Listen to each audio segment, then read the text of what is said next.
project? Most tedious probably question and generic. It was an exciting time. I met with Joe and Sean Bailey. It was very early on. It was in 2008, maybe October. And all we knew was that it was something to do with Tron. It was shrouded in secrecy, the entire thing. We showed up and signed a confidentiality agreement. I'd seen Tron. And I walked in, and they said, "Hi, we're making something. Before we say anything, we just want to show you something." And they showed me the test footage that many of you have probably seen that they showed at Comic-Con that year. And I was blown away. I was blown away.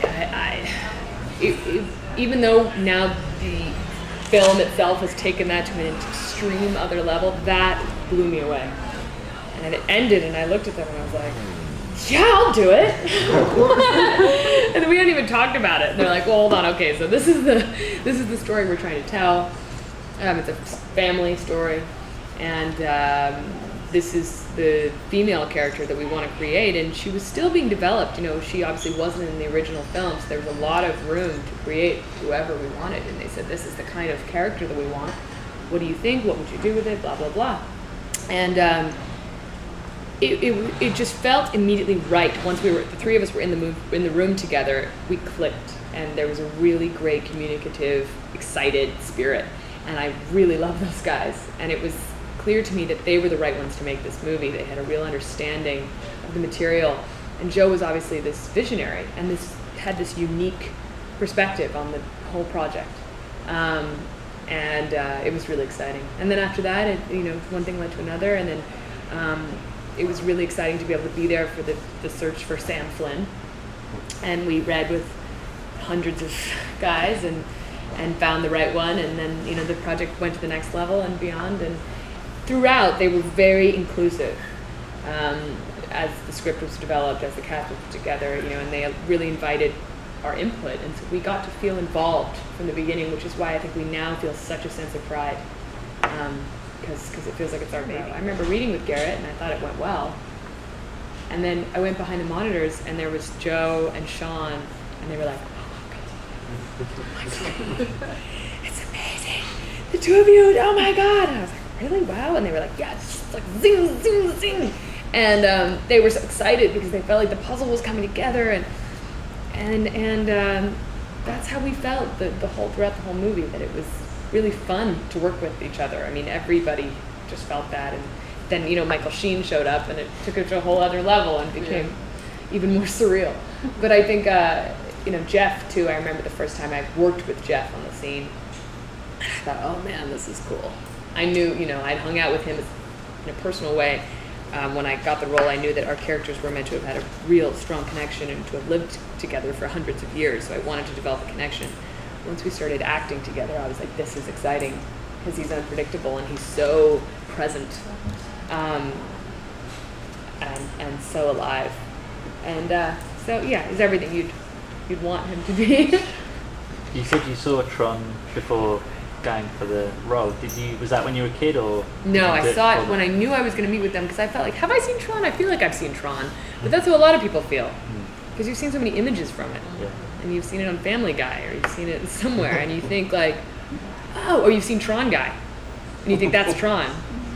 And so I felt like I'd seen it. It's kind of woven itself into the cultural fabric. But I think when I watched it, I was really surprised by it for several reasons. I'm thinking, gosh, this is nothing like anything else. They weren't trying to be anything else.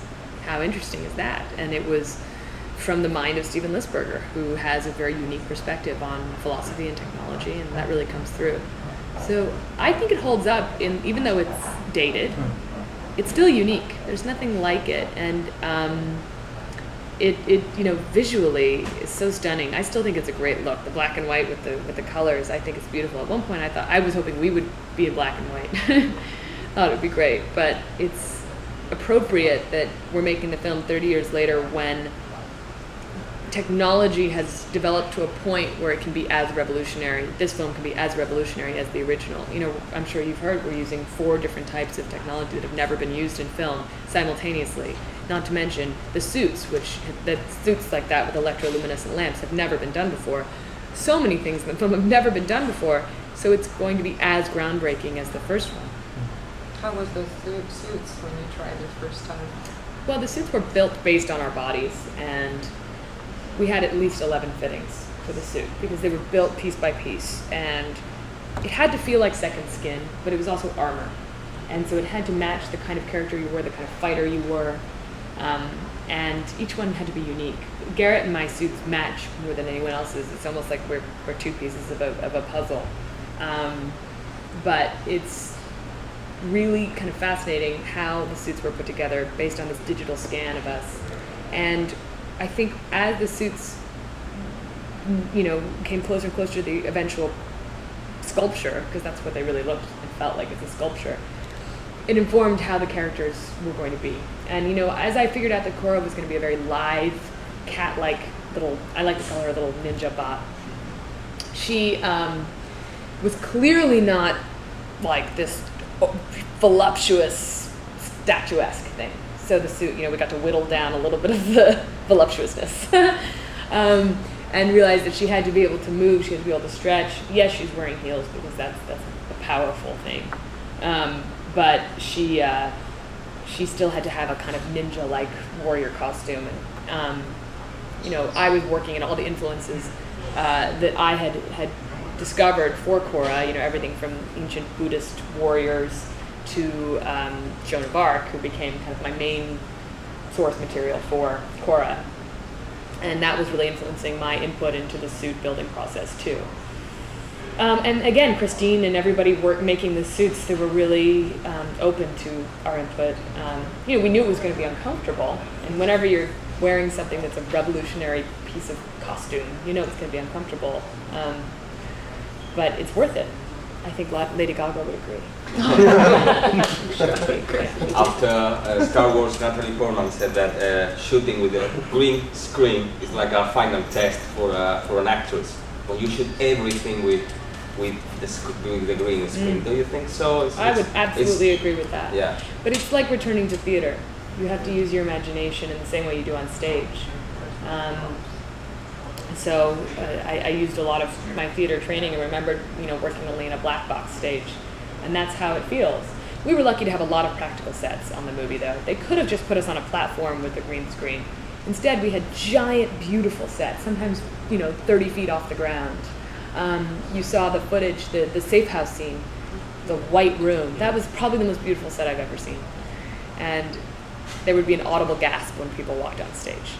And it really lit up that way, the floor and everything, and that was really inspiring to be in that space. And because they went to the trouble to do that, partially because Joe is an architect and really had a sense and appreciation for design, it informed these characters and our work on them, because we suddenly understood what the Tron world would feel like. If I'd just been on a platform with green screen, it would have been much harder to feel like I was a part of that world. But we did use a lot of green screen, and it did kind of bring me back to theater. And it is the ultimate test. I think that's probably a great way to describe it. In the footage you've seen in the safe house, Quorra, the character, seems very much alive, very human, while Flynn is less and less human, I guess. What's your take on Quorra? She's the humanity Flynn has lost, maybe? She's almost like a child. She's probably all the best parts of humanity put into a program. She's Flynn's creation. She, in the way that he created everything in the Tron world. But she is an entirely compassionate being and a selfless, unlikely warrior. And that also brings back the reference to Joan of Arc, this child leading an army. She can be powerful without having to lose her childlike sensibility. And that's what I found really interesting, that she could be just feeling everything and responding to everything and curious about everything, and have what in Buddhism, they call the beginner's mind, which should be the ultimate state for all of us. And in that way, she's very evolved. But at the same time, she is a warrior, and she can protect herself, and she can protect those she loves, and she can fly a plane, and she can drive a dune buggy. But I thought, because she drives this awesome car, and she's wearing this rubber suit, and she wears these heels, if she had a sort of vixen-like energy to her, a jaded kind of, I don't know what character to reference, but she if she had that and was overly sexualized, I think it would be boring. It would be what I like to say, like a hat on a hat. It would just be redundant. I love the juxtaposition of the suit, the car, her powers physically, with this kind of child. And I think she's really funny and weird and awkward, and absolutely fascinated by Sam Flynn because he represents the user world, which to her has always possibly been a myth.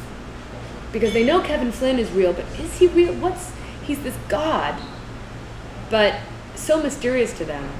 And the idea that maybe there's a whole world out there with a sun and everything she's read about that's got more people like him that can create programs, that just seems as unbelievable as it is for us to believe in a world of gods. So when Sam Flynn arrives, he is like a god personified. He is this mythical creature who's arrived, and she just wants to know everything about where he comes from. She wants to know about the sun. She wants to know about characters in literature that she's read about. She wants to learn everything. And I think that's part of her energy. It's just this unbelievable excitement that something has happened. They've been waiting and hiding for hundreds of years, and this is maybe what they've been waiting for. So she's got that energy of excitement, I think. Last question, please. How do you really choose the modern technology? What do you, in the computer, you're big in the games? I'm not a gamer. I have immense respect for gamers, but I'm not a gamer myself. You're a Twitter, aren't you? Twitter? Twitterer. We have about time for one more question. They're on it, yeah. I was hesitant to accept Twitter, but I think that it's something that is kind of interesting as a challenge. I like that it's limited to 140 characters because people have to be creative. I don't want to read long Facebook passages. I'm not on Facebook. I don't need to know. I don't need to see everyone's pictures from the weekend. But I like that someone is forced to sum up a thought in basically a little haiku. And I think that I've actually enjoyed it. I've actually found it to be an interesting way to connect with fans, something that I wasn't really good at before. But when I realized that, even if you try to be a private person, as an actor, or, you're a public person, there's going to be a perception of you out there. And social networking is a way to sort of take the reins and speak for yourself. So I think that's a positive way in which technology has kind of brought us together. The big question of Tron is, has technology separated us and drawn us away from each other and brought us into ourselves too much? It has, but at the same time, it's also provided a way to connect with people around the world. When I was little in class, we had pen pals in South Africa that we'd write letters to.